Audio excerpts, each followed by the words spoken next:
এই বাদশা হারুনুর রশিদ মরণের আগে দুনিয়ার মানুষের একটা শিক্ষা দেওয়ার জন্য তার যারা উজির ছিল এদেরকে বলতেছে, আমি যখন দুনিয়া থেকে বিদায় হয়ে যাব, আমাকে যখন তোমরা কবরস্থানের দিকে নিয়ে যাইবা, মেহেরবানি করে আমার হাত দুইটা এইভাবে কাফন থেকে এইভাবে হাত দুইটা বের করে তারপরে আমার কবরস্থানে আমার নিয়ে যাইবা।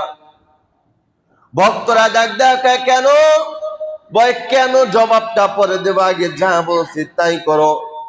যখন বাদশা হারুনুর রশিদ দুনিয়া থেকে বিদায় নিয়ে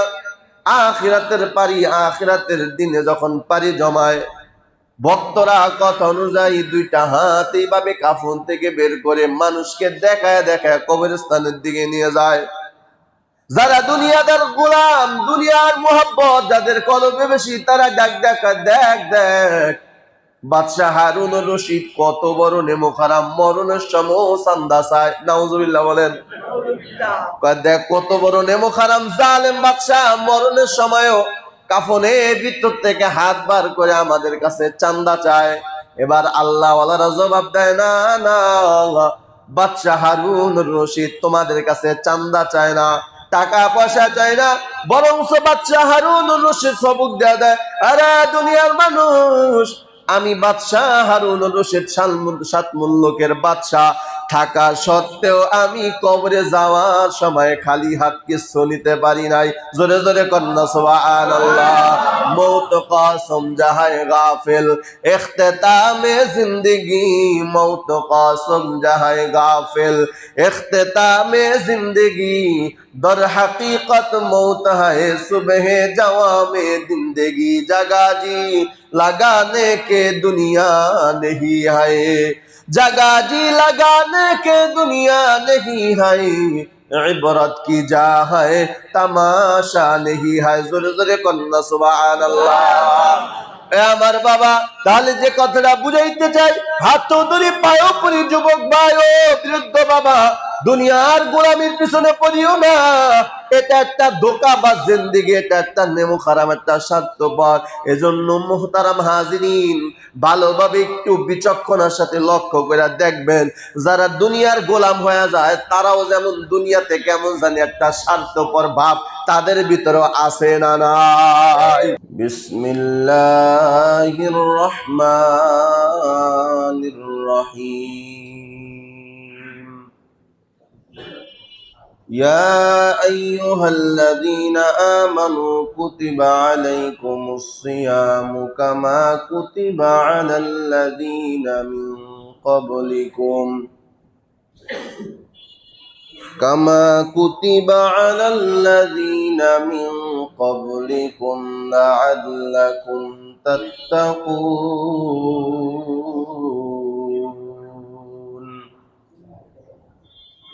آمنت بالله صدق الله مولانا العظيم. وقال صاحب القرآن رسول الله صلى الله عليه وآله وسلم: من صام رمضان إيمانا واحتسابا غفر له ما تقدم من ذنبه، أو كما قال النبي عليه الصلاة والسلام. صدق الله مولانا العظيم، وصدق رسوله النبي الأمي الكريم، ونحن على ذلك لمن الشاهدين والشاكرين والذاكرين، والحمد لله رب العالمين. সকলে মুহাব্বতের সহিত দুরূদ ইব্রাহিম পাঠ করি। আল্লাহুম্মা সাল্লি আলা মুহাম্মাদিন ওয়া আলা আলি মুহাম্মাদ কামা সাল্লাইতা আলা ইব্রাহিম ওয়া আলা আলি ইব্রাহিম ইন্নাকা হামিদুম মাজিদ. اللهم بارك على محمد وعلى آل محمد كما باركت على إبراهيم وعلى آل إبراهيم إنك حميد مجيد أستغفر الله الذي لا إله إلا هو الحي القيوم وأتوب إليه لا حول ولا قوة إلا بالله العلي العظيم أستغفر الله الذي لا إله إلا هو الحي القيوم وأتوب إليه لا حول ولا قوة إلا بالله العلي العظيم الحمد لله আল্লাহ পাকের দরবারে লাখো কোটি শুকরিয়া আদায় করি যে মহান আল্লাহ তাআলা আপনাকে আমাকে সুস্থ রেখে ভালো রেখে পবিত্র শুক্রবার দিন জুমার নামাজ পড়ার উদ্দেশ্যে মসজিদে আসার বসার কিছু কথা বলার শোনার তৌফিক দান করলেন। সেই দয়াময় আল্লাহ পাক রব্বুল আলামিনের আলিশান দরবারে শুকরিয়া আদায় করি মুসলমান হিসেবে ঈমানের আওয়াজ উঁচু করে এক আওয়াজ উচ্চ কণ্ঠে সকলে কালিমাত শুকর উচ্চারণ করি আলহামদুলিল্লাহ। লক্ষ কোটি দুরুদ ও সালাম বিশ্ব মানবতার কান্ডারি বিশ্ব মানবতার মুক্তির দিশারি সৈয়দুল মুরসালিন রহমাতুল লিল আলামিন খাতামুন নবিয়্যিন ইমামুল মুরসালিন হযরত মুহাম্মদুর রাসূলুল্লাহ সাল্লাল্লাহু আলাইহি ওয়া আলিহি ওয়াসাল্লামের উপর। মুহতারাম হাজরিন, আমাদের ধারাবাহিক আলোচনায় শবে মিরাজের আলোচনা আমরা সম্পন্ন করেছি। শাবান মাস অর্ধেক চলে গেল, আর কিছুদিন পরেই যেই মাসটির জন্য সারা পৃথিবীর মুসলমান অপেক্ষমান, কখন আসবে, কখন বেশি নেক কামাই করব, সওয়াব কামাই করব, সেই মাস অতি নিকটে। কেউ যদি জানতে পারে দুনিয়ার লাইনে অমুক একটা ব্যবসা আমি যদি করতে পারি তাহলে আমার এত কোটি টাকা ইনকাম হবে, তা বলেন তো ওই ব্যবসার জন্য প্রস্তুতি কম থাকে না বেশি থাকে? দুনিয়ার লাইনে বেশি থাকে না কম থাকে? এমন আল্লাহর পাগল দুনিয়ার গোলাম আছে, রাত নাই দিন নাই, রৌদ্র নাই বৃষ্টি নাই, ঝড় নাই তুফান নাই, চেষ্টার কোনো ঘাটতি রাখে। উদ্দেশ্য তার কোটি টাকা কামাই করতে হবে। কথা বলেন, উদ্দেশ্য তার কোটি টাকা কামাই করতে হবে। দুনিয়ার লাইনের কথা বললাম।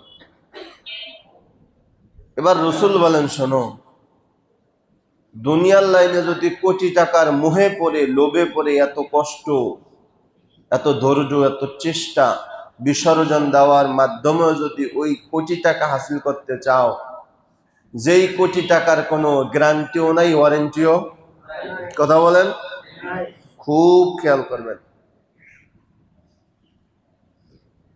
যেই কোটি টাকার কোনো গ্যারান্টিও নাই, ওয়ারেন্টিও।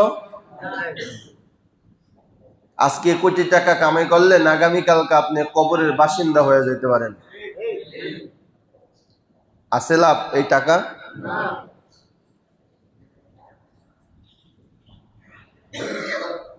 এজন্য আল্লাহ রসুল বলেন, দুনিয়ার থেকে যখন মানুষ বিদায় হয়, দুনিয়ার মানুষ বলে এক কথা, ফেরেশতারা বলে এক কথা। দুনিয়ার থেকে যদি কোনো কুচিপতি মারা যায়, তখন দুনিয়ার মানুষ বলে মা কদ্দামা, লোকটা যে মারা গেল কি রেখে গেল, বলে কি বলে না? অমুক হাজী সাহেব মারা গেল, ছেলে মেয়ের জন্য কি রেখে গেল। সন্তানও চায়ের দোকানে বৈশা বাবার নামে ধিক্কার দেয়, আমার বাবাই যে মারা গেল আমাদের জন্য কি রেখে গেল। কথা ঠিক বললাম না ঠিক বললাম? আর আল্লাহর ফেরেশতারা বলে মা খল্লাফা, লোকটা যে মারা গেল কি নিয়ে গেল, কি নিয়ে গেল। এজন্য রাসূল বলেন আল কাইয়িসু মান দানা নাফসাহু ওয়া আমিলা লিমা বাদাল মাউত। যারা দুনিয়াতে রেখে যাওয়ার জন্য কামাই করে তাদের থেকে নির্বোধ, বলদ, বোকা, নির্বোধ দুনিয়াতে আর কেউ নাই। যারা রাইখা যাওয়ার জন্য কামাই করে, তার মানে এগুলা মিথ্যা। এগুলা কি ভাই? একেবারে মিথ্যা। দুনিয়া নামক জিন্দেগির মতো স্বার্থপর পৃথিবীতে আর কিচ্ছু নাই। এজন্য কোন উলামা একরাম ফিকহির কিতাবে আসছে এদেরকে নার সেজা নারী বলা হয়েছে। নার সেজা নারী মানে বেবিচারিণী নারী, যাদের কোনো গ্যারান্টিও নাই, ওয়ারেন্টিও নাই। দুশ্চরিত্রা মহিলাদের সাথে তুলনা করা হয়েছে দুনিয়ার সাথে। বলে কেমন? বলে যার টাকা আছে তার কাছে দুনিয়া আছে, যার টাকা আছে তার কাছে দুনিয়া আছে। মনে করেন এখন আমি কোটিপতি, দুনিয়ার মানুষ আমার পক্ষে, কথা বলেন। আবার আমি যখন পথের ভিক্ষুক হয়ে যাম, যে মানুষগুলো আমার পক্ষে ছিল তারাই আমাদের দূর দূর করে তার দরবার থেকে তাড়ায় দিবে। তার মানে আমার দ্বারে টাকা ছিল, দুনিয়া আমার কাছে ছিল। আবার আরেকজনের কাছে টাকা হয়ে গেছে, দুনিয়া তার কাছে চলে গেছে। আবার অমুকের কাছে টাকা হয়েছে, দুনিয়া তার কাছে চলে গেছে। এটাকে বলা হয় বেবিচারিণী নারী, জেনাকারিণী নারী, যাদের কোনো গ্যারান্টিও নাই, ওয়ারেন্টিও নাই। এজন্য রাসূল বলে এই দুনিয়া নামক জিন্দেগির মতো খারাপ জগতের ভিতরে আর কিচ্ছু নেই। এই দুনিয়াটা একটা স্বার্থপর, দুনিয়াটা একটা বেবিচারিণী, দুনিয়া একটা ধোঁকাবাজ। এর পিছনে যে পড়বে সেও একজন ধোঁকাবাজ হবে, এর পিছনে যে পড়বে সে একজন স্বার্থপর হবে, এই দুনিয়ার পিছনে যে পড়বে সে একজন মিথ্যাবাদী ভণ্ড হবে। কারণ দুনিয়া নামক জিন্দেগিটাই ধোঁকাবাজ, দুনিয়া নামক জিন্দেগিটাই বেবিচারিণী, দুনিয়া নামক জিন্দেগিটা একটা ভণ্ডামি। এজন্য ভাই খুব সাবধানতার সাথে যারা মুসলমান ঈমান গ্রহণ করেছি তারা খুব সাবধানতার সাথে কদম ফেলতে হবে। আমি কি দুনিয়ার জন্য করতেছি না আখিরাতের জন্য করতেছি? মুসলমানের কাজ কি? বলে এখন বলবেন হুজুর তাহলে কি দুনিয়া নামক জিন্দেগি দরকার নাই? হ্যাঁ, দুনিয়া ছাড়া আবার আল্লাহর ইবাদত করা যায় না। পানির নিচে ডুব দিয়ে আল্লাহর ইবাদত করা যায়? কথা বলেন না কেন? ডুব দিয়ে কতক্ষণ থাকা যায়? আসমানে গিয়া পারবেন? হ্যাঁ, আল্লাহর কুদরত সম্ভব, কিন্তু ওটা দুনিয়া নামক জিন্দেগি থাকা সম্ভব না। তাহলে বোঝা গেল এই দুনিয়া নামক জিন্দেগির পিছনে পড়াটা সবচেয়ে বড় ধোঁকাবাজি ছাড়া কিছু না। তাহলে আমি যে কথাটা বুঝাইতে চাই, কোটি কোটি টাকা কামাই করার জন্য যদি দিন নাই, রাত নাই, বৃষ্টি নাই, রৌদ্র নাই, ছেলে নাই, মেয়ে নাই, আজকে দুনিয়া নামক জিন্দেগি পাওয়ার জন্য মা হইয়া সন্তানের গলায় ছুরি, সন্তান মায়ের গলায় ছুরি।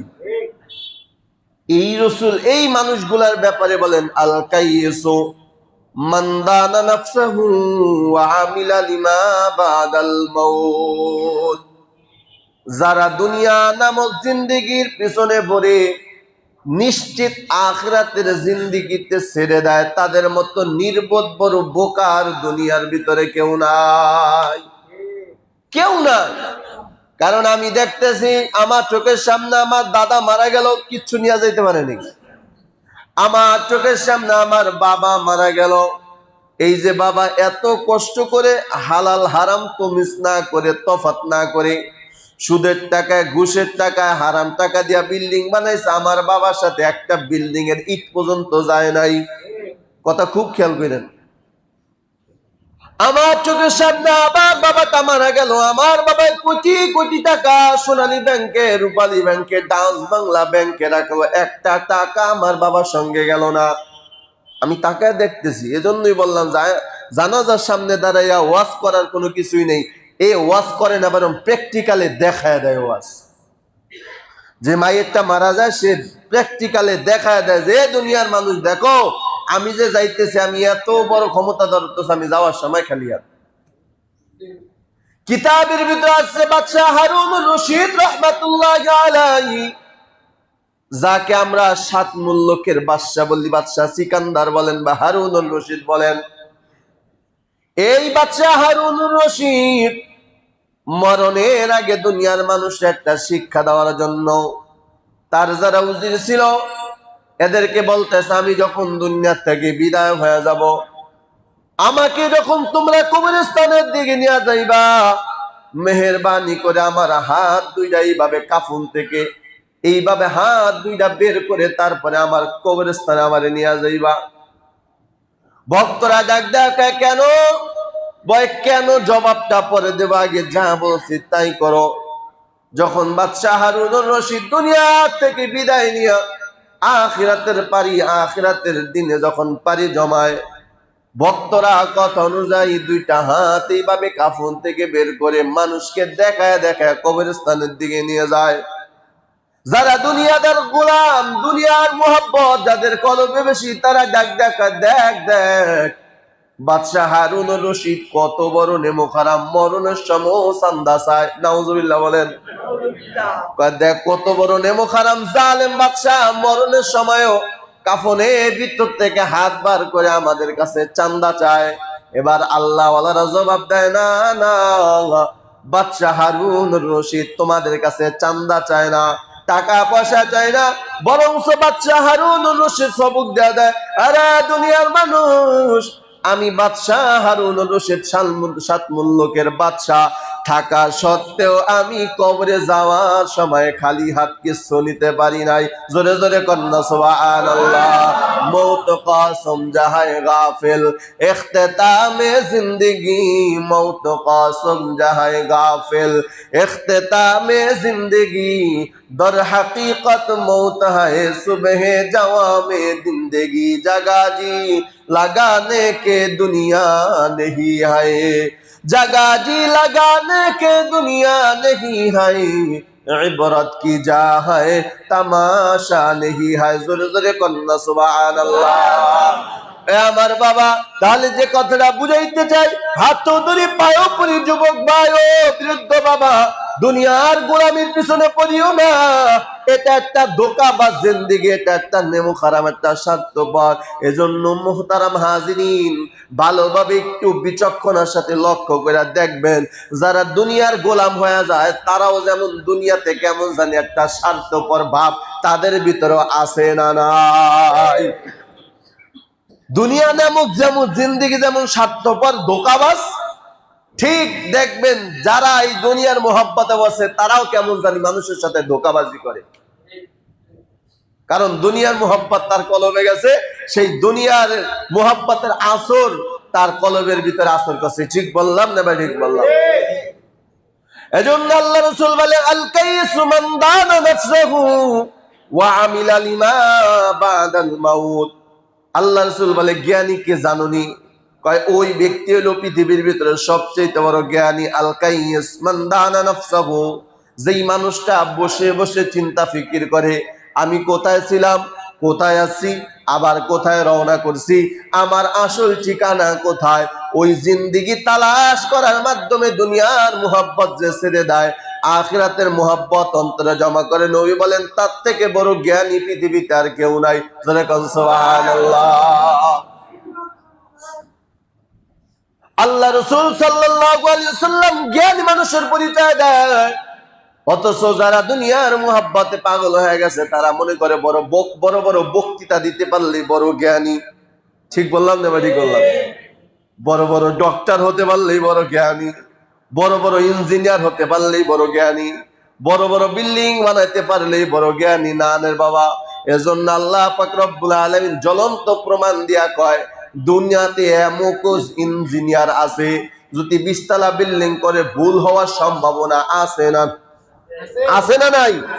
ভুল হওয়ার সম্ভাবনা আছে, কিন্তু আমি আল্লাহর একটা ছোট্ট প্রাণী বাবুই পাখির দিকে তাকায় দেখো, কিভাবে একটা তাল গাছের সাথে পেঁচায় পেঁচায় এত সুন্দর করে পাখিটা ওই যে বাসা বানায়, মুখ নিচের দিকে আবার পিঠা উপরের দিকে, পৃথিবীতে এমন কোনো কেউ কিছু আবিষ্কার করতে পারে নাই যে মুখ নিচের দিকে রাখা কোনো কিছু রাখা সম্ভব। কথা ঠিক না ভাই? ঠিক।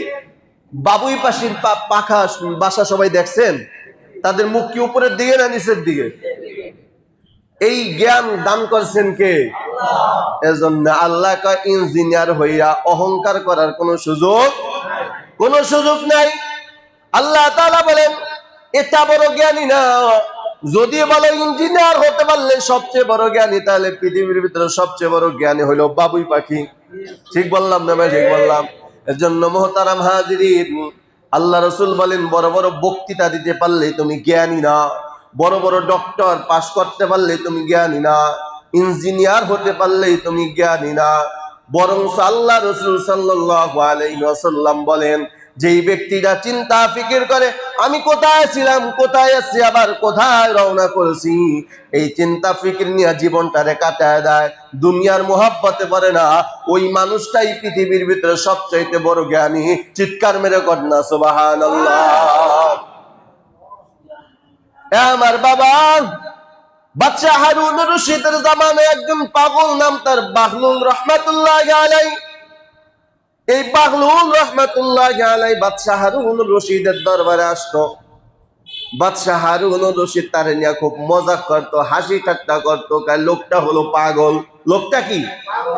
লোকটা পাগল ঠিকই, দুনিয়াদারের কোনো পাগল না, বরং তো লোকটা হলো একমাত্র আমার মাওলার পাগল। জোরে জোরে কন্যা সুবহানাল্লাহ। খলকে গুয়াদ ইহামা দিওয়ানা আন্দ, খলকে গুয়াদ ইহামা দিওয়ানা আন্দ, আরে আরে মাহামা দিওয়ানা আন্দ, আরে আরে মাহামা দিওয়ানা আন্দ।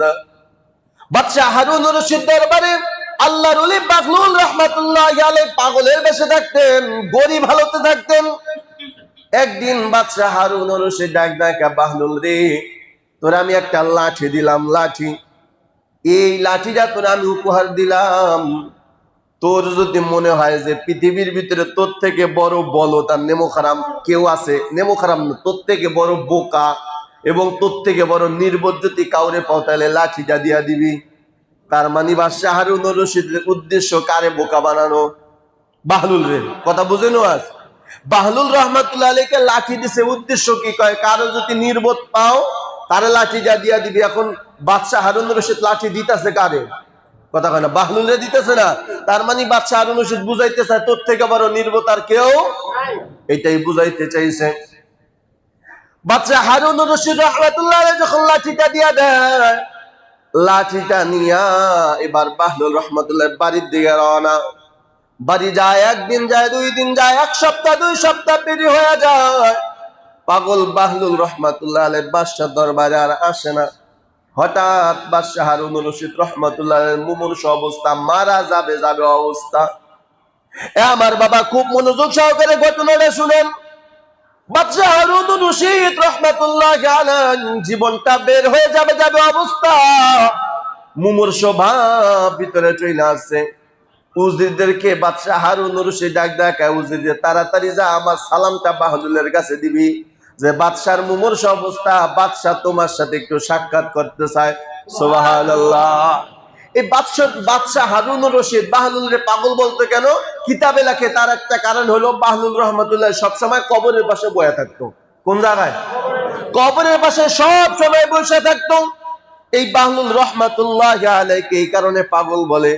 কয় দেখ, খায়ান দেয় কোনো কাম নাই, শুধু কবরের পাশে বসে থাকে। দেখবেন এমন মানুষ দুনিয়াতে আছে, কয় নিজের টাকা দিয়া নিজের টাকা কেমনে উড়ায় দেয়, খালি দাওয়াতে তাবলিগে গিয়া খালি পাগলের মতন খালি দাওয়াতে তাবলিগে যায়। ওর থেকে বড় নেমোখারাম আর বলদ কেউ নাই। ঠিক বললাম না? ঠিক বললাম। এই সমস্ত কথা মানুষ বলে কি বলে না? যারা একটা আল্লাহওয়ালা বুজুর্গ হয়ে যায়, দিনের রাস্তায় বের হয়, বলে আর একটা বোকা আর একটা বলদ। ঠিক বললাম না? ঠিক বললাম। এই বাদশা হারুন রশিদ বাহলুল রে কয়, এ বাহলুল, তোর মতো নির্বোধ বকার কেউ নাই, তোর কাম নাই কাজ নাই, সারাটা দিন তুই শুধু কবরের পাশে বসে থাকো, তোর মতো মনে হয় নির্বোধ আর কেউ নাই। বাহলুল রহমাতুল্লাহি আলাইহির বাড়িতে গিয়া হারুন রশিদের উদ্দেশ্যে সালাম জানাইছে বাহলুল, তাড়াতাড়ি চলো, বাদশার মুমূর্ষ অবস্থা। বাদশা হারুন রশিদ মনে হয় আর বাঁচবে না। বাদশাহ হারুন রশিদ মনে হয় আর বাঁচবে না, কি করা যায়? বাদশাহ হারুন রশিদ রহমাতুল্লাহ আলাইহির মুমূর্ষু অবস্থা। বাহলুল রহমাতুল্লাহ আলাইহি বুঝতে পেরে যে হাতের যে লাঠিটা তার উপহার দিছিল, ওই লাঠিটা নিয়ে বাদশার দরবারে যাওয়ার আগে বিবিরে ডাক দেয়, কয় বিবি, এত বছর যাবত বাদশার দরবারে পুরান কাপড় পরে আজকে আমার নতুন কাপড় দাও। সুবহানাল্লাহ জোরে বল সবাই। আজকে আমার একটা নতুন কাপড় দাও। নতুন কাপড় পরিধান করে লাঠিটা হারুন রশিদের দরবারে নিয়ে বাহলুল রহমাতুল্লাহ হাজির হয়ে গেছে। হাজির হয়ে ডাক দেখা, বাদশাহ বলেন আপনি আমাকে কেন তলব করলেন, আমার সাথে কি আপনার কথা আছে? ডাক দেখা, বাহলুল, এ বাহলুল, আমি হারুন রশিদের মুমূর্ষু অবস্থা, মনে হয় আমি বেশি দিন বাঁচবো না। আমি সফরে রওনা করছি। কোথায়? আমি আখিরাতের সফরে রওনা করছি। দুনিয়া নামক সফর আমার শেষ হয়ে গেছে। এবার বাহলুল রহমাতুল্লাহ আলাইহি ডাক দেয়, বাদশাহ হারুন রশিদ, আপনি বলেন আপনি যে সফরে রওনা করছেন, বলেন আবার সফর থেকে আপনি কখন আসবেন? এই বাহলুল রহমাতুল্লাহ আলাইহি যখন প্রশ্ন করলেন, বাদশাহ আপনি কোন সফরে রওনা করলেন, আবার সফর থেকে আপনি কখন ফিরবেন, সেই কথাটা একটু বলেন। বাদশাহ হারুন রশিদ ডাক দেখা, বাহলুল রে, তোর মতো বড় বোকা জীবনে আমি কেউ রে দেখি নাই। এ বাহলুল, আখিরাতের দিকে যদি কেউ একবার সফর দেয়, দুনিয়াতে কেউ আসে না। বাহলুল রহমাতুল্লাহ গেলা ডাক দেখা, বাদশাহ আপনি দুনিয়ার ভিতরে তাকায় দেখি, যদি কোনো কালবাট উৎপাদন করতে যান, ব্রিজ উৎপাদন করতে যান, দুনিয়া নামক কোনো অনুষ্ঠানে যদি আপনি যান, আগে দেখি আপনি সেনাবাহিনী মোতায়েন করেন, সেনাবাহিনী পাঠায় দেন, পুলিশ পাঠায় দেন, র্যাব পাঠায় দেন, আপনারে বাঁশি ফু দিয়া পাহারা দিয়া নিয়া তারপরে আপনার ওখানে নিয়ে যায়। ও বাদশাহ, আপনি দুনিয়া নামক জিন্দেগির সফর করেন কয়েক ঘন্টার জন্য। এই কয়েক ঘন্টার জন্য নিরাপত্তার জন্য কত বাহিনী পাঠান, সেনাবাহিনী পাঠান, র্যাব পাঠান, পুলিশ পাঠান। ও বাদশাহ, আমি জানতে চাই আজীবন সফরের জন্য বলেন আপনি কয় ট্রাক সেনাবাহিনী পাঠাইছেন? ও বাদশাহ, আপনি আমারে বলেন, আপনি আখিরাতের জিন্দেগি, যে জিন্দেগির কোনো শেষ নাই, দুনিয়া নামক জিন্দেগি সফর 2 ঘন্টার জন্য, 2 ঘন্টার সফরের জন্য আপনি কত বাহিনী পাঠান, পুলিশ পাঠান, র্যাব পাঠান? আমি আপনার কাছে জানতে চাই সারা জীবনের সফরের জন্য বলেন আপনি কয় ট্রাক আর্মি পাঠাইছেন, সেনাবাহিনী পাঠাইছেন? কথাটা বলা মাত্র হারুন রশিদ ডাক দেখা, বাহলুল রে, ওর মতো বড় বোকার কেউ নাই রে বাহলুল। কবরের ভিতর তো কেউ কোনো বাহিনী পাঠাইতে পারে না রে বাহলুল।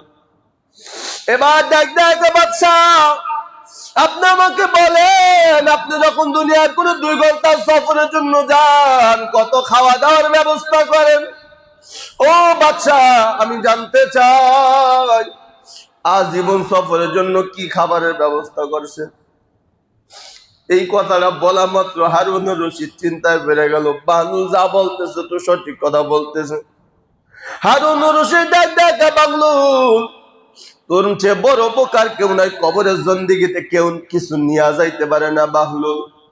কথাটা বলা মাত্র বাহলুল রহমাতুল্লাহ আলাইহি যে লাঠিটা হারুন রশিদ হাদিয়া দিছে, ওই লাঠিটা বাদশার কাছে দিয়া দিছে।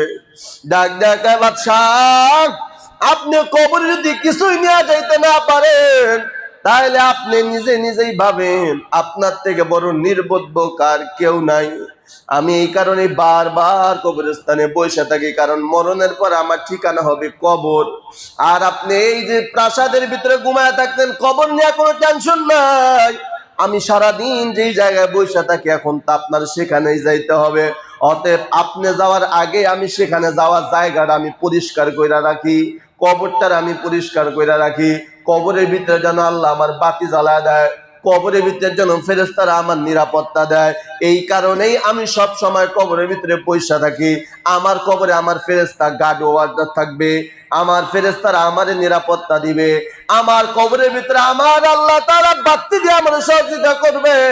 ও বাদশাহ, আর আপনি তো কিছু নিয়ে যাইতে পারলেন না, আপনি পড়েন। এবার আপনার থেকে বড় বোকার কেউ আসেনি। বাদশা হারুন রশিদ দেখা বাগলুল রে, তুই আমার এত বড় একটা শিক্ষা দিবে আমি কোনোদিন বুঝতে পারি নাই রে বাবা।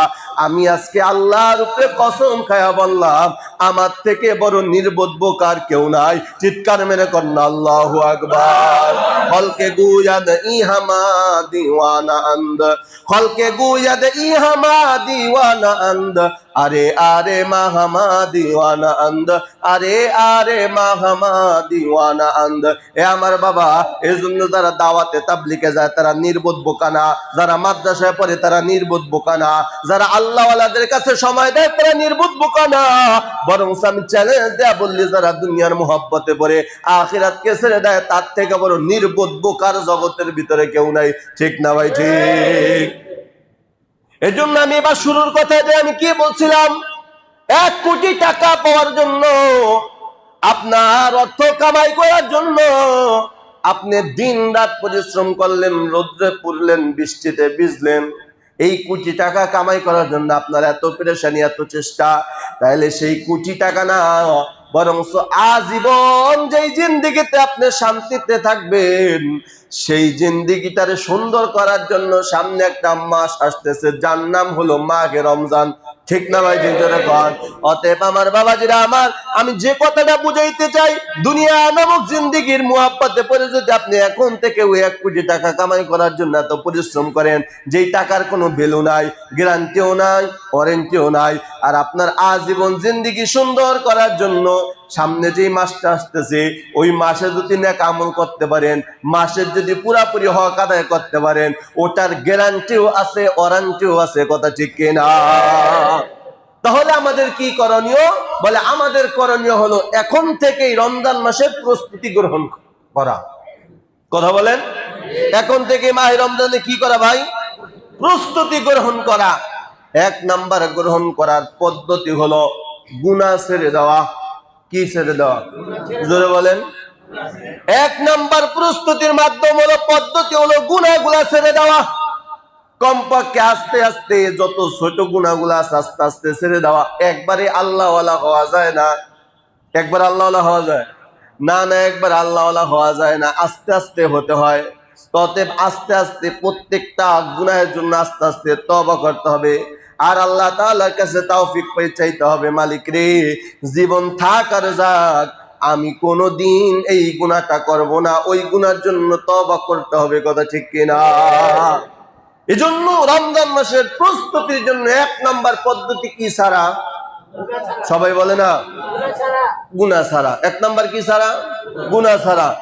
2 নাম্বার পদ্ধতি হলো নেক আমল বেশি করা। নেক আমল যদি এখন থেকে আপনার নেক আমলের আগ্রহ বাড়ে, রমজান মাসে আপনার জন্য কষ্ট হবে না।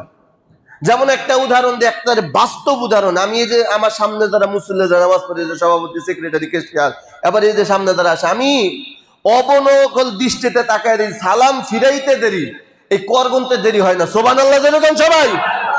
কর গুনতে কি হয় না?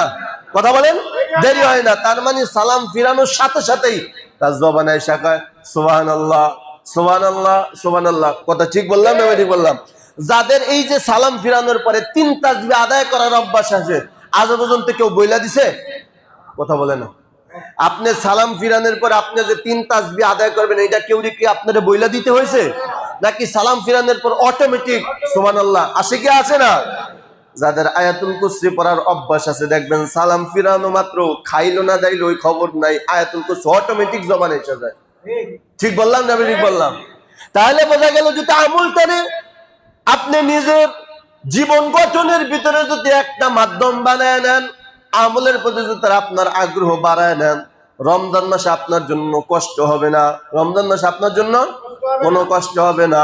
অনেকে ভাবতেছে এত বড় দিন আসবে কেমনে রাখবারে, এখন থেকে রোজা রাখার অভ্যাস করেন। কি এজন্যই রাসূল বলেন, আল্লাহুম্মা বারিক লানা ফি রজব ওয়া শাবান ওয়া বাল্লিগনা রমাদান। হে আল্লাহ, আপনি আমার রজব এবং শাবান মাসের বরকত দান করেন এবং রমজান পর্যন্ত আমার হায়াতটা বাড়ায়া দেন। সুবহানাল্লাহ। কারণ কি? রাসূলের উদ্দেশ্য, আল্লাহ রজব মাসে, শাবান মাসে আমারে নেক আমল বেশি করিয়া আমারে বরকত দেন, আমারে শক্তি দেন, নেক আমল করার শক্তি দেন, যাতে আমি রমজান মাসে ঠিক মতো আপনার হক পুরাপুরি আদায় করতে পারি। জোরে কোন সুবহানাল্লাহ। তাহলে রমজান মাসের প্রস্তুতির জন্য 1 নম্বর মাধ্যম কি ছাড়া? সবাই বলে না কি ছাড়া? মুখস্থ করে যাইতে হবে, কি ছাড়া? গুনাহ ছাড়া। 2 নম্বর পদ্ধতি নেক আমল বেশি করা। নেক আমল নফল 2 রাকাত বেশি পড়া, বেশি বেশি রোজা রাখা, সোমবার রোজা রাখা, বৃহস্পতিবার রোজা রাখা। আল্লাহ রাসূল সাল্লাল্লাহু আলাইহি ওয়াসাল্লাম তার জীবনী থেকে পাওয়া যায়, আল্লাহ রাসূল আরবি মাসের 13, 12, 13, 13, 14, 15 এই 3 দিন রোজা রাখতেন প্রতি আরবি মাসের। সুবহানাল্লাহ যেরকম সবাই, যেটাকে আইয়ামে বীজ বলা হয়। প্রতি মাসের 13, 14, 15 এই 3 তারিখে কি রাখতেন? রোজা রাখতেন। এবং বিশেষ করে সোমবার এবং বৃহস্পতিবার রাসূল রোজা রাখতেন। সুবহানাল্লাহ যেরকম। অতএব মাহে রমজানের প্রস্তুতির জন্য 1 নম্বর পদ্ধতি হলো গুনাহ ছাড়া, 2 নম্বর পদ্ধতি হলো বেশি বেশি নেক আমল করা। সুবহানাল্লাহ। এখন থেকে আমল চালু করে দেন। সুবহানাল্লাহ জিকির বেশি করেন, আলহামদুলিল্লাহ জিকির বেশি করেন, ইস্তেগফারের আমল করেন, বেশি বেশি দুরূদ শরীফ পড়েন, আমলের ভিতরে আপনার আগ্রহ বাড়ায় দেন। আল্লাহ তাআলাও আপনার রমজান মাসে কোনো কষ্ট হবে না, আল্লাহ তাআলা আপনার জন্য আরো সহজ করে দিবে। জোরে কোন সুবহানাল্লাহ। তাইলে গেল 2টা পদ্ধতি। 3 নম্বর পদ্ধতি হলো মাহে রমজান মাসের জন্য যত ঝামেলা আছে সব দূর করা। কথা বুঝেন? ব্যবসা ঝামেলা আছে দূর করা, এরপর আপনার অফিস আদালতে ঝামেলা আছে সব কি করা? দূর। এখানে যারা মালিক আছেন, যাদের আওতায় শ্রমিকরা কাজ করে, এখন ওয়াল্লাহি আপনি যদি রমজান মাসে তাদের কাজটা যদি হালকা করে দেন, আল্লাহ রাসূল বলে একটা রোজার এই কাজ, রোজাদার যে সওয়াব পায় ওই পরিমাণ সওয়াব ওই মালিকে পাওয়া যায়। অথচ আমাদের দেশে ওই যে আগেই বললাম, দুনিয়াটা হইল একটা স্বার্থপর একটা ধোঁকাবাজ। এই কারণে যারা দুনিয়ার মোহে পড়ে এরাও একটা ধোঁকাবাজি শুরু করে। এই দুনিয়ার মোহাব্বতে যারা পড়ে তারাও একটা স্বার্থপরতা তাদের ভিতরে আসছে না নাই? কথা বলে না কেন? কেমন করে আছে আমি একটা প্রমাণ দিব, খুব খেয়াল করেন। গার্মেন্টসে যারা কাজ করে সারা বছর দেখবেন যেই পরিমাণ কাজ করে তার থেকে বেশি করায় রমজান মাসে। কথা সত্য বললাম না মিথ্যা বললাম? এটার দ্বারা কি বুঝাইতে চায়? মাহে রমজান মাসে প্রোডাকশন বেশি, ইনকাম বেশি, অথচ আল্লাহ রাসূল মাহে রমজানে নেক আমল বেশি, সওয়াব বেশি। কথা বলে না কেন ভাই? আল্লাহ রাসূল বলে নেক আমল বেশি, সওয়াব 1 এ 70, 1 এ কি 70। অথচ এই গার্মেন্টস ওয়ালা বলতেছে প্রোডাকশন বেশি, টাকা বেশি। এই যে কথাটা বলে, আর এই কথাটা বলার মাধ্যমে যে শ্রমিকদেরকে রোজা রাখা কষ্ট দেয়, নামাজ পড়তে কষ্ট দেয়, অনেকেই মালিকের কাজ করতে গিয়া তারাবি পর্যন্ত পড়তে পারে না। কামরাঙ্গীরচরে মুসলমান সাবধান হয়ে যান, এই কাজগুলো করিয়েন না। আল্লাহ তাআলার সাথে সরাসরি বিদ্যাঙ্গুলি দেখানো হয়। আমার অনেক আইসা বলে হুজুর ফজর জামাতে আসতে পারি না কেন? কয় যারা বাড়িওয়ালা থাকে তারা আমাদেরকে চাবি দেয় না। আখা নাউজুবিল্লাহ, নাউজুবিল্লাহ বলেন সবাই। বাইরে তোর থেকে বড় নেমুখ হারাম কপাল পোড়া জগতের ভিতরে কেউ নেই যে তুই নামাজে বাধা দাও। এই কাজটা হইল বেঈমানদের, এই কাজটা হইল ইহুদিদের। এজন্য কোরআন আল্লাহ বলেন ওমান আযলামু মিম্মান মানাআ মাসাজিদাল্লাহি আন ইউযকারা ফিহা। যারা মসজিদে আইতে মানুষকে বাধা দেয় তার থেকে বড় জালেম পৃথিবীতে আর কেউ নাই, আল্লাহ তাআলা বলছেন। আপনার বাসায় ভাড়াটিয়া ভাড়া থাকে, চাবি বানায় নেন, তাদের হাতে চাবি দিয়ে দেন। যদি বলেন হুজুর চোর চোর বা ডাকাতের ভয় আছে, আল্লাহ তাআলা তো আপনার বিল্ডিং দাবায়ও শেষ করে দিতে পারে। এই বিশ্বাস নাই? কথা বলেন, এই বিশ্বাস নাই? এই বিশ্বাসগুলা কেন আনেন না কলবের ভিতরে? যে আমি ধোঁকাবাজি কইরা বাটপারি কইরা যত টাকা কামাই করবা আমার আল্লাহ তার থেকে আমার থেকে বেশি নিয়ে যাইতে পারে কি পারে না? এমন ইতিহাস আমরা জানি, নাম বলবো না, নাম বলবো না। কোটি কোটি টাকার মালিক আল্লাহ এমন একটা অসুখ দিছে, বাংলাদেশ শেষ, লন্ডন শেষ, আমেরিকা গিয়াও শান্তি পায় নাই, টাকা শেষ, সব এখন পথের ফকির। অথচ রোগ ভালো। এই করার মালিক কে? জোরে বলেন মালিক কে? আল্লাহ তাআলা এজন্য বলেন ইন্নাল্লাহা আলা কুল্লি শাইইন কাদির। সব আমার কুদরতের ভিতরে, আমার কুদরতের বাইরে কিচ্ছু না। এজন্য মুহতারাম হাজিরিন, 3 নাম্বার মাঘ রমজান মাসের প্রস্তুতির জন্য পদ্ধতি হলো সব জায়গা ঝামেলা মাথা থেকে দূর করা। যাতে মাহে রমজান মাসে আমার ব্যবসার চাপ মাথার ভিতরে না আসে। এখানে আরেকটা রাসূল বলেন, ফাতহুল বারির ভিতরে আল্লামা ইবনে হাজার আসকালানী রাহমাতুল্লাহি আলাইহি বলেন যে আল্লাহ রাসূল যে বলতেন আল্লাহুম্মা বারিক লানা, আল্লাহ আমারে বরকত দেন, এই বরকত রাসূল দুইটা কাজের জন্য চাইতেন। কয়টা কাজের জন্য? দুইটা কাজের জন্য চাইতেন। এক নম্বরে, হে আল্লাহ আপনি আমারে বরকত দেন, মানে আমার আমলে বরকত দেন। আমলে কি করেন? আমলে বরকত দেন, মানে আমারে আমল বেশি করার তৌফিক দেন। দুই নম্বরে রাসূল যেই কাজের উপরে বরকত চাইতেন সেটা হলো আমার টাকা পয়সায় বরকত দেন। টাকা পয়সায়, কাজের ভিতরে, সবাই বলে না কেন ভাই, কাজের ভিতরে যদি কাজের ভিতরে আল্লাহ তাআলা বরকত দেয়, তাহলে মাহে রমজান মাসে যা কামাই করবেন তার থেকে বেশি আল্লাহ তাআলা এখন আপনাদের দিতে পারে কি পারে না? এই বিশ্বাস আছে কার? হাত উঠান তো। যে আল্লাহ তাআলা দিতে পারে, কোনো সন্দেহ নাই, এই বিশ্বাস আছে তো? তাহলে ইনশাআল্লাহ আজকে থেকে নেক আমল বেশি করেন, আল্লাহর উপরে ছাইড়া দেন। পারা যাবে না ইনশাআল্লাহ? যে আমি রমজান মাসে যতটুকু গার্মেন্টসের কাজ করে কামাই করব তার থেকে বেশি আল্লাহ আমারে এখন দিতে পারে কি পারে না? আর এই বিশ্বাস নিয়ে কেউ যদি মাহে রমজানের প্রস্তুতি গ্রহণ করার জন্য এখন একটু কাজ বেশি করে, আল্লাহ তাআলা বলেন আমি আল্লাহ এত পরিমাণ বরকত দিব বান্দা কোনোদিন কল্পনাও করতে পারবে না। এই জন্য আল্লাহ রাসূল সাল্লাল্লাহু আলাইহি ওয়াসাল্লাম মানে আল্লাহুম্মা বারিক লানা, হে আল্লাহ আপনি আমারে বরকত দেন, আমলের ভিতরে বরকত দেন, ঈমানে বরকত দেন, আমলে বরকত দেন। দুই নম্বরে আমার অর্থ মালামাল সম্পদের ভিতরে বরকত দেন, যাতে আমার রমজান মাসে ব্যবসা নিয়ে পেরেশানি করতে না হয়, যাতে আমি ব্যবসার পেরেশানিতে পড়া যাতে আমার তারাবি ছুইটান না যায়, ব্যবসার মোহে পড়ে ব্যবসার ব্যস্ততার কারণে যেন আমি রোজা রাখতে যেন আমার রোজা যেন ছুটে না যায়। আল্লাহ তিন নম্বরে রাসূল বরকত চাইতেন, আল্লাহ আমার দেহের ভিতরে বরকত দেন। সুবহানাল্লাহ বলেন। এ আমার বাবা খুব কঠিন ভাবে শুকনো ব্যাখ্যা করতেছে, খুব খেয়াল করেন। আল্লাহ রাসূল যে বরকত চাইতেন এটা একটা বেলা চাইতেন না। এক নম্বরে চাইতেন আল্লাহ আমার আমলে বরকত দেন, দুই নম্বরে চাইতেন আমার অর্থ সম্পদে বরকত দেন, তিন নম্বরে চাইতেন আল্লাহ আপনি আমার দেহের ভিতরে বরকত দেন। সুবহানাল্লাহ। দেহের ভিতরে বরকত দেওয়ার অর্থ কি? বলে যারা বলে গ্যাস্ট্রিক, এই গ্যাস্ট্রিকের দোহাই দিয়া রোজা রাখতে পারে না, আল্লাহ কা মাহে রমজান মাস আসার আগে আল্লাহর কাছে দোয়া চাও, আল্লাহর কাছে দোয়া করো যাতে আল্লাহ তাআলা তোমার গ্যাস্ট্রিক দূর করে দেয়, যাতে গ্যাস্ট্রিকের দোহাই দিয়া রোজা ছুইটা না যায়, অসুস্থতার ভান করে যেন রোজা ছুইটা না যায়। এজন্য মুহতারাম হাজিরিন সব সময় জিনিসটা খেয়াল রাখবেন, সামনে মাহে রমজান মাস, নেকি কামাইয়ের মাস, সফলের মাস। প্রত্যেকটা গ্রাম্য মানুষের একটা ফসলের সময় আছে, সরিষার সিজন আছে, ধানের সিজন আছে, কিন্তু আল্লাহ রাসূল সাল্লাল্লাহু আলাইহি ওয়াসাল্লাম বলেন নেক আমল করার একটা সিজন আছে, সময় আছে, আর ওই সময়টার মাস হলো রমজান মাস। সুবহানাল্লাহ। এজন্য মাহে রমজান মাসের প্রস্তুতি গ্রহণ করবো তো ইনশাআল্লাহ।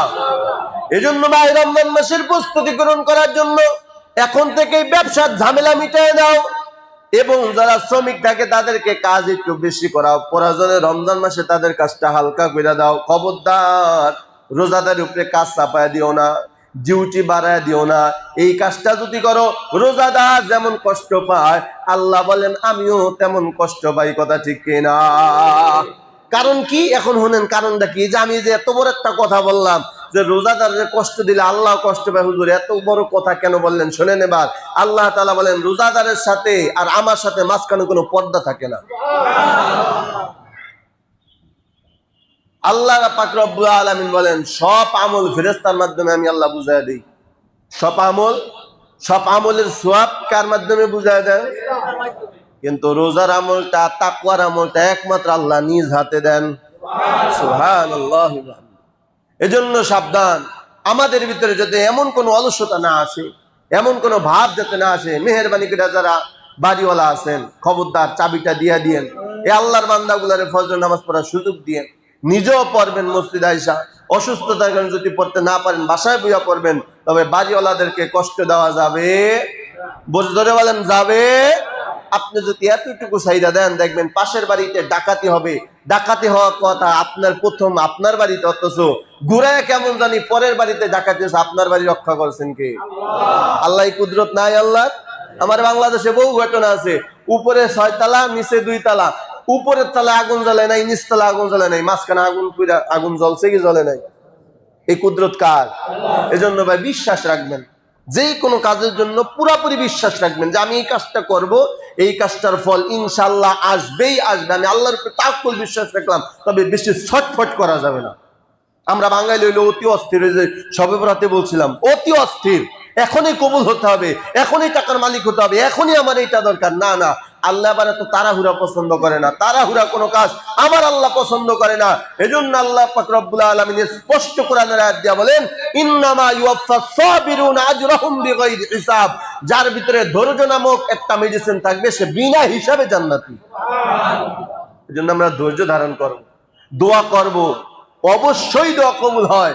আল্লাহ রাসূল বলেন, পৃথিবীতে যে যত দোয়া করে প্রত্যেকেরই দোয়া কবুল হবে, কোনো সন্দেহ নাই। তবে ফলাফল কিছু পাবে দুনিয়াতে, কিছু পাবে আখিরাতে। যাই হোক, তাহলে শুরুর কথা যাই।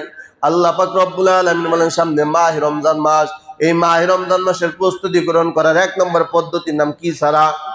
সবাই বলে না কি ছাড়া? 2 নম্বরের পদ্ধতি কি? নেক আমল, নেক আমল। 3 নম্বরে সবকিছু ঝামেলা থেকে মুক্ত হওয়া। 3 নম্বর সমস্ত কিছু ঝামেলা থেকে মুক্ত হওয়া। 4 নম্বর হলো সমস্ত রোগ থেকে আল্লাহ তাআলার কাছে পানা চাওয়া। সমস্ত রোগ থেকে আল্লাহ তাআলার কাছে কি চাওয়া? পানা চাওয়া। যাই হোক, এই যতটুকু আলোচনা করলাম, এই আলোচনার প্রতি সর্বোত্তম আমাকে আমাদের সকলকে সহি তরিকা আমল করিয়া খাঁটি একজন আল্লাহওয়ালার সংস্পর্শে যাইয়া আমলকে পরিশুদ্ধ করিয়া ঈমানকে পরিপূর্ণ করিয়া খাঁটি মুসলমান হইয়া দুনিয়ার মোহাব্বতকে লাথি মেরে আখিরাতের মোহাব্বত অন্তরে জমা করে আল্লাহওয়ালার সংস্পর্শে আল্লাহ পাক রব্বুল আলামিন আমাদের সকলকে কবরে যাওয়ার তৌফিক দান করুন।